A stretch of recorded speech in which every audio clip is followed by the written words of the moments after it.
Do you need a clean way to run MCP backends on Azure? In this project, we implement a reusable MCP pattern using Azure Functions and JWT-based authorization. Follow along, and in minutes you'll have a working backend that any AI client can use to call your serverless tools on Azure. Let's walk through the architecture before we build.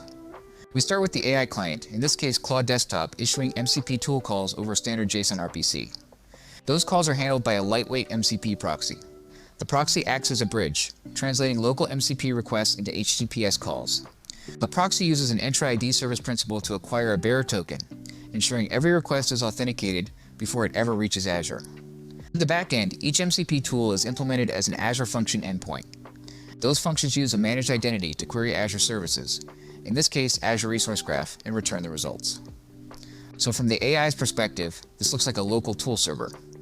But in reality, every request is securely routed to a serverless backend in Azure. That's the core pattern. Go to the GitHub link in the video description, clone the repository, and run the check env script to verify all prerequisites. If you need help setting up Azure in Terraform, check out our Azure setup video. Once that's done, run the apply script to start the build. The build has completed, so let's head into the console and see what was deployed. The serverless Azure Function app is deployed as the entry point for all MCP tool calls. All routes are secure with an Entra ID Bearer token on every request. A dedicated service principal is created for the proxy to authenticate against the API. The proxy uses these credentials to acquire and cache tokens for request authentication. Multiple function endpoints are deployed, one per MCP tool, plus a discovery endpoint.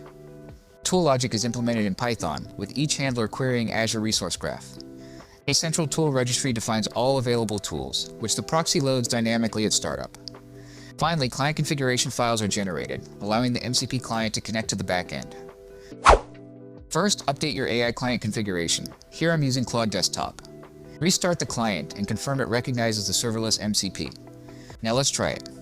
Show me all my resource groups. You'll get a complete list across the subscription.